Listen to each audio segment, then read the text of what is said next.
मैं भारत को भारतीयता की मान्यता के आधार पर फिर से खड़ा करना चाहता हूं, उस काम में लगा हूं।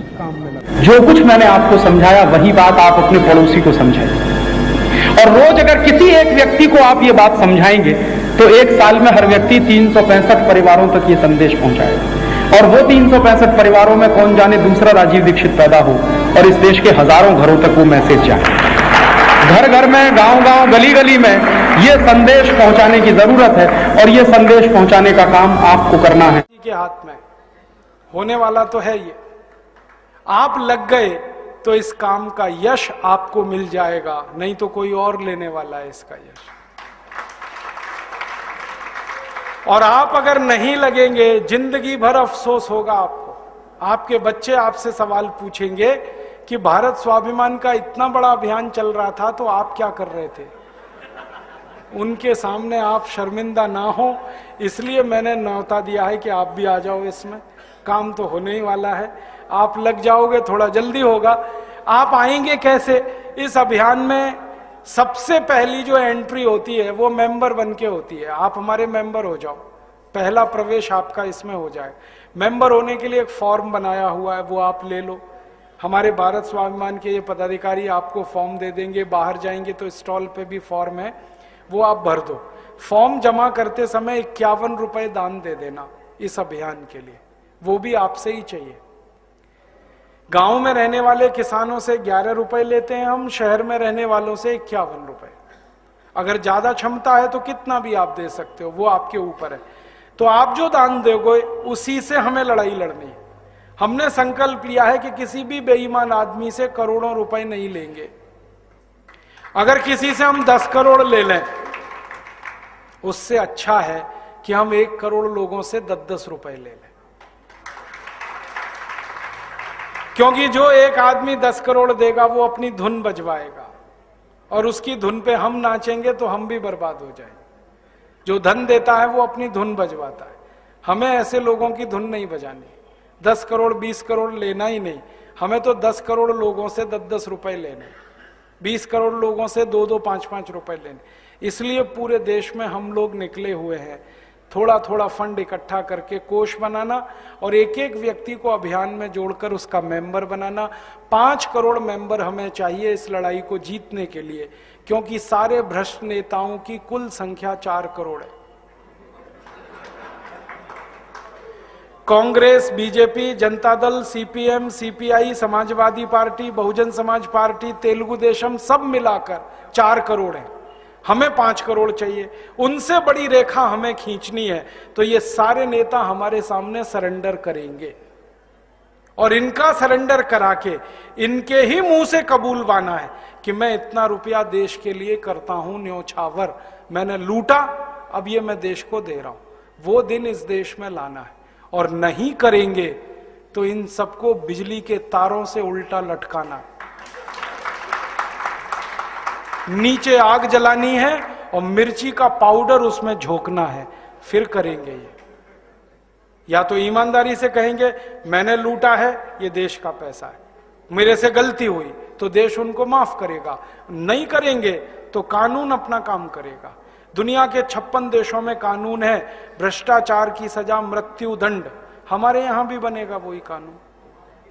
तो ये लड़ाई लड़नी है, इस लड़ाई में आपका सहयोग चाहिए। आप एक एक व्यक्ति भी हमारे साथ आएंगे तो हमारी ताकत बढ़ेगी, और इसी ताकत से हम ये लड़ाई को 4 साल में पूरा करना चाहते हैं। तो आप हमारे मेंबर बने, अभियान में शामिल हों, और व्यक्तिगत जीवन में थोड़े कुछ आप सुधार करें। जैसे अभी हमें दर्द है कि नेता विदेशी बैंकों में पैसा जमा करते हैं और देश की अर्थव्यवस्था बाधित होती है। तो आप अपने जीवन में ऐसा कोई काम ना करें जिससे देश का पैसा बाहर जाता हो। माने विदेशी कंपनियों की वस्तुएं ना खरीदें। Colgate, Palmolive, Procter and Gamble, Reckitt and Colman, Pepsi cola, Coca Cola, Hindustan Lever, इन सब कंपनियों के सामानों का बहिष्कार करें।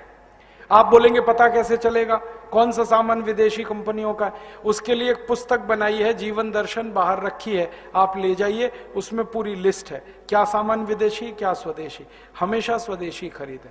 दूसरा निवेदन है कि अपने जीवन में कुछ ऐसा करें जैसे सूती कपड़े ज्यादा पहने, खादी के कपड़े ज्यादा पहने, ताकि किसानों को कपास का अच्छे से अच्छा भाव मिले। अभी देश में 1% खादी बिकती है, 15 लाख लोगों को काम मिला है उससे। अगर 100% खादी बिके, 15 करोड़ लोगों को काम मिल सकता है। और आंध्र प्रदेश में सबसे ज्यादा संभावना है खादी के लिए, क्योंकि सबसे अच्छा कपास अभी आंध्र प्रदेश में ही होता है और सबसे ज्यादा कपास भी आंध्र प्रदेश में ही होता है। तो इस आंध्र प्रदेश के किसानों के प्रति अगर आपके दिल में थोड़ा भी प्रेम है, तो इनका बनाया हुआ सूती कपड़ा जो कपास से बनता है, खादी कपड़ा आप खरीदें। खादी मिलती है आंध्र प्रदेश में, हर जगह मिलती है, आप अपने जीवन में उसको लाएं। साल में 10 मीटर भी खादी खरीदेंगे तो करोड़ों लोगों को काम मिलेगा। अभी नमूने के लिए आप चाहें तो बाहर एक खादी का स्टॉल लगाए, वो हमारे ही कार्यकर्ता हैं जिन्होंने स्टॉल लगाया। वो खादी महात्मा गांधी के गांव में बनती है, सेवाग्राम में, वहां से लेके आए हैं। आप चाहें तो 2-2, 5-5 मीटर ले जाइए। वो खादी में हजारों लोग लगे हैं रोजगार की दृष्टि से। आप खरीदेंगे, उनको पैसे मिलेंगे, उनको उत्साह बढ़ेगा। और हम चाहते हैं गांव-गांव ये काम शुरू हो जाए, ताकि हर व्यक्ति जो गांव में रहता है खाली समय में चरखा चला ले, सूत बना ले, उसी से जीवन चल जाए उसका। तो आप स्वदेशी वस्तुओं का उपयोग करें, खादी ज्यादा से ज्यादा खरीदें, और बन सके तो जीवन को ज्यादा से ज्यादा भारतीयता की तरफ, स्वदेशी की तरफ लाएं, तो ये देश और महान बनेगा। एक तरफ व्यवस्था में सुधार करना है, दूसरी तरफ अपने में भी सुधार करना है। हमारी भी कुछ आदतें बहुत खराब हुई हैं। हर समय हमको इंपोर्टेड चीज चाहिए। क्यों चाहिए? जब सब चीजें भारत में बनती हैं तो इंपोर्टेड की जरूरत क्या? हम अपने में भी सुधार करें और देश के तंत्र में भी सुधार करें, दोनों स्तर पर यह काम होगा। यही भावना के साथ आपका आभार व्यक्त करता हूं, धन्यवाद देता हूं। आपने बड़े धीरज से मुझे सुना, और भी दूसरे लोगों को अगर आप ये बातें सुनाएंगे तो मैं बहुत बहुत आपका आभारी रहूंगा। जो बातें मेरी आपको बहुत अच्छी लगी हों, उन्हें तुरंत बाहर जाकर लोगों से कहना, और जो बातें आपको मेरी खराब लगी हों, उनको यहीं छोड़कर चले जाना। मैंने आपका थोड़ा समय बहुत लिया, 3.5 घंटे से मैं बात कर रहा हूं, आप यहाँ बैठे हैं। मैं आपको हृदयपूर्वक प्रणाम करता हूं, और किसी के कुछ सवाल हों तो मैं यहाँ पर हूँ, व्यक्तिगत रूप से आप मुझे पूछ सकते हैं। बहुत बहुत धन्यवाद, बहुत बहुत आभार।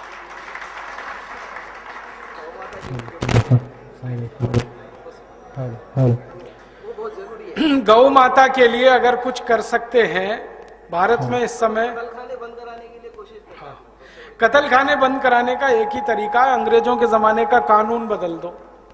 और वो कानून बदलने के लिए, कानून बदलने के लिए संसद में ऐसे लोगों को पहुंचा दो जिनको सत्ता की परवाह ना हो, कुर्सी की परवाह ना हो, गाय की परवाह हो।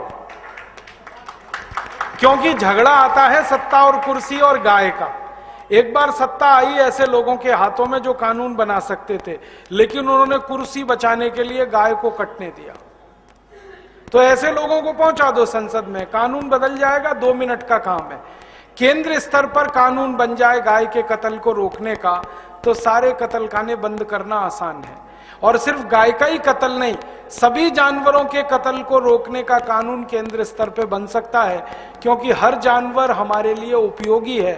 कोई भी जानवर बेकार नहीं है, कोई भी जानवर ऐसा नहीं है जिसकी हमें जरूरत नहीं है। जानवरों को शायद हमारी जरूरत इतनी नहीं है, हमको जानवरों की बहुत ज्यादा जरूरत है। उनकी जिंदगी रहे तो हमारी जिंदगी चले, इसलिए जानवरों को तो बचाना ही पड़ेगा, और उसके लिए भी कानून बदलना ही पड़ेगा। बहुत धन्यवाद।